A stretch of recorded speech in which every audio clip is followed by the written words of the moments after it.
Assalamualaikum, halo Pianas, kembali lagi di channel saya, channel Amerikan seputar informasi cryptocurrency ataupun Pi Network.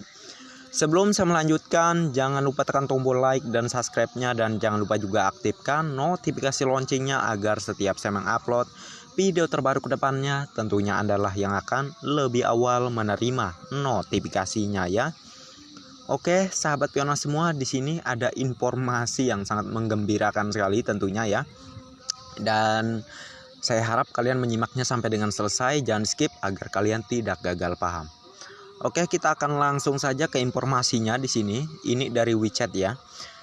Jadi sebelum kalian berkomentar, harap disimak dulu sampai selesai ya penjelasan saya nantinya. Oke, akan saya bacakan di sini keterangannya. Pengumuman resmi Dr. Nicholas Kokalis mengenai Open Mainnet terbuka. Open Mainnet akan dilaksanakan ketika Web3 sudah selesai tahap uji coba dan semua tim inti menyampaikan kepada pengembang yang kemudian akan dilaporkan secara langsung kepada CEO atau pembuat Pi Network, yaitu Dr. Nicholas.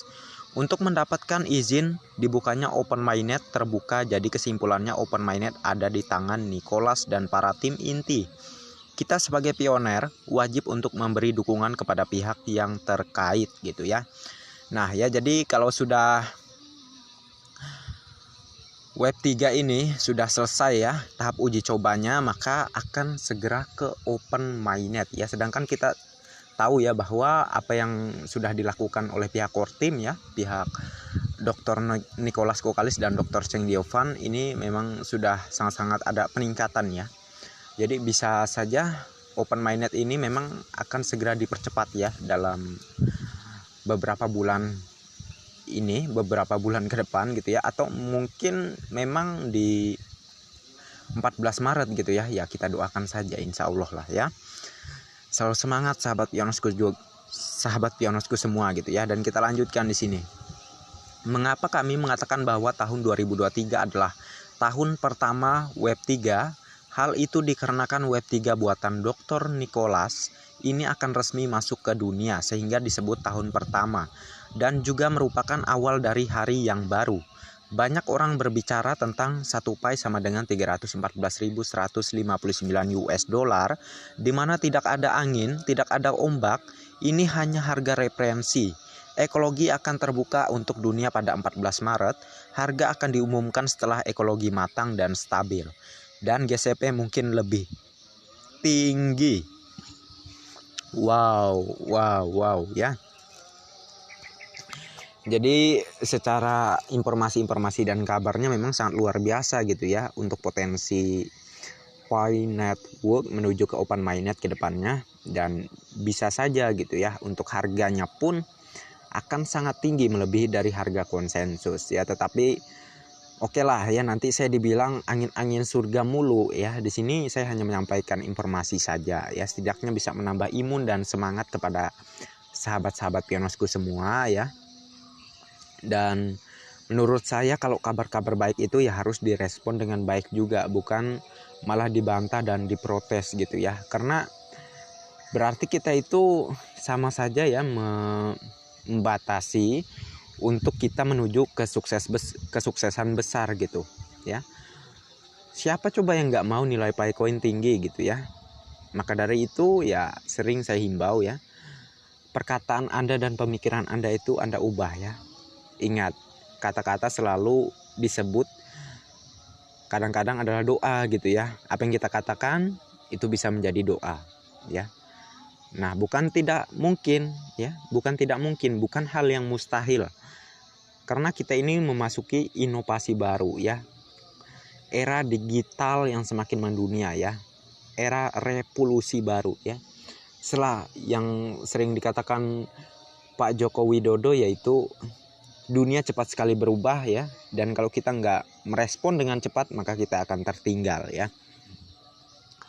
Dan itulah ya, memang dunia selalu berubah, nggak selalu bertahan seperti misalnya di masanya Bitcoin, di masanya Ethereum ya. Mereka itu kan perlu seperti Bitcoin 10 tahun baru bisa berharga tinggi. Bukan tidak mungkin untuk Picoin ya, hanya memerlukan 4-5 tahun bisa berharga sangat tinggi ya, karena kita bisa lihat bagaimana pihak Ortim, bagaimana Pi Network membangun hackathon ya, banyaknya perusahaan-perusahaan ya. Saya sering memperhatikan komentar-komentar dari para peonas ya, terkecuali Picoin ini sudah memang benar-benar berharga gitu ya, dan tentunya banyak investor yang siap memfasilitasi atau ya membeli Picoin ini dengan harga tinggi, mungkin kurang lebih begitu ya. Sedangkan kita bisa melihat ya, banyaknya platform-platform di ekosistem jaringan Pi. Kalau ada platformnya sudah pasti ada investornya ya. Kalau ada perusahaan, pasti ada pengelolanya ya. Masa itu perusahaan muncul gitu aja ya? Ya namanya perusahaan apaan gitu? Perusahaan dari alam goib gitu ya. Ya nggak mungkin ya kan, pasti ada perusahaan, pasti ada pengelolanya, ada bosnya gitu ya. Sama juga platform-platform yang terdaftar di jaringan Pi, ada platformnya, itu adalah berarti ada investornya, investor yang siap memfasilitasi para pionas ke depannya ya. Jadi entah gimana ya untuk teman-teman pionas, beberapa teman-teman pionas lah ya yang selalu membantah terkait ini.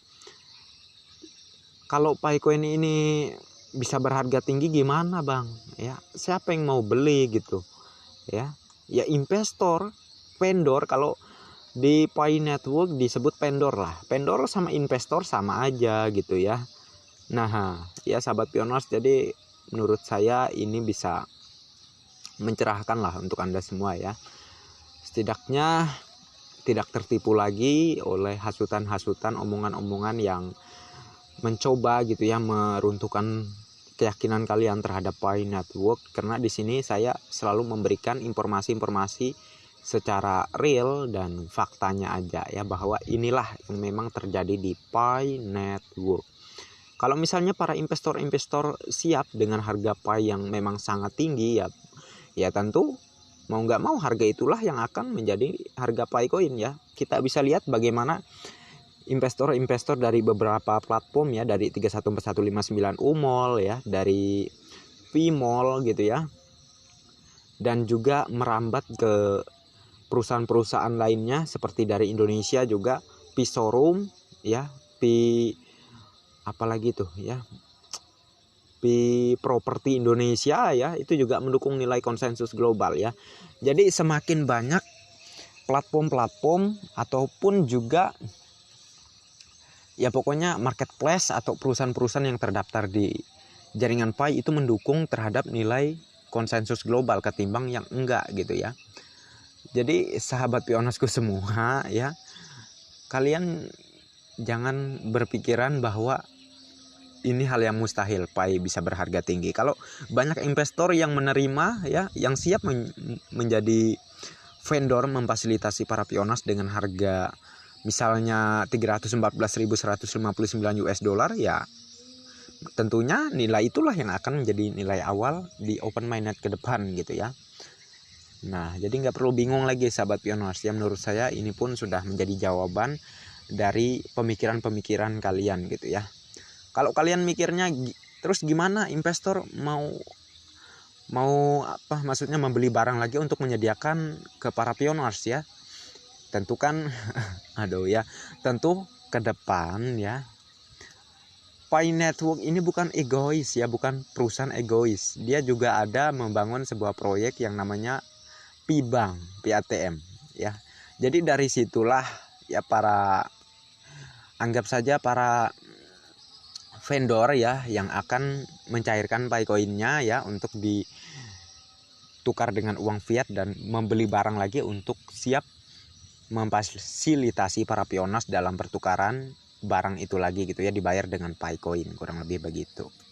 Atau para pionas pengen mencairkan Picoinnya gitu ya, juga bisa melalui Pi ATM itu gitu ya, Pi Bank itu bisa melalui situ gitu ya. Tetapi ingat ya, bukan berarti kalian kalau mau nyairin Picoin itu langsung bisa semuanya itu ya. Misalnya kalian punya 100 koin Pi gitu ya, langsung kalian mau cairin 100 koin Pi kalian itu, ya nggak bisa lah. Ya namanya harganya tinggi ya ada batasan-batasannya. Ya mungkin satu bulannya cuma bisa mencairkan 1, sekian koin Pi, mungkin begitu. Atau ya cuman 1 koin Pi untuk sebulan yang bisa dicairkan, ya kita nggak tahu. Tentu ada pembatasan. Kalau nggak ada pembatasan seperti itu, yang ada inflasi gitu ya.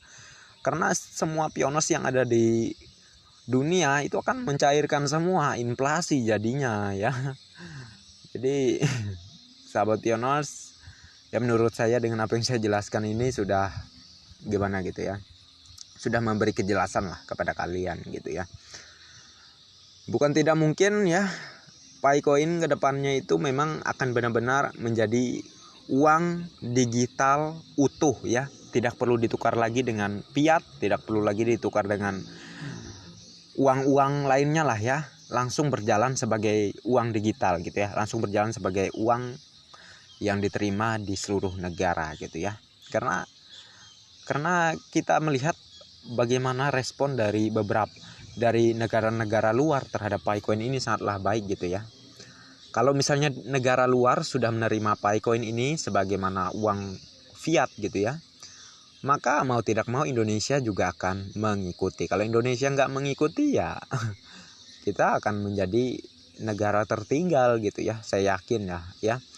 Tentu pemerintahan Indonesia tidak akan melakukan hal yang menurut saya ya kurang tepat ya. Pasti mereka memikirkan semuanya ya. Mau nggak mau mereka juga akan menerima Picoin sebagai alat bayar. Kalau misalnya negara luar ya semuanya sudah menerima Picoin sebagai alat bayar ya. Ini bisa dibilang ya secara asumsi, tapi itulah kenyataannya ya. Indonesia kita bisa lihat ya sedikit demi sedikit mengikuti langkah-langkah dari bagaimana negara luar ya. Jadi seperti itulah yang saya maksudkan. Kalau negara luar menerima Picoin sebagai alat bayar, mau tidak mau Indonesia juga akan menerima Picoin sebagai alat bayar ke depannya. Oke. Mungkin itu saja sahabat Pioneers yang bisa saya sampaikan. Semoga bermanfaat dan terima kasih banyak untuk Anda yang sudah mampir di channel saya. Dan bagi yang belum like dan subscribe silahkan diklik, dan jangan lupa juga aktifkan notifikasi loncengnya agar setiap saya mengupload video terbaru ke depannya tentunya Anda lah yang akan lebih awal menerima notifikasinya. Oke, next time. Assalamualaikum warahmatullahi wabarakatuh. Bye bye.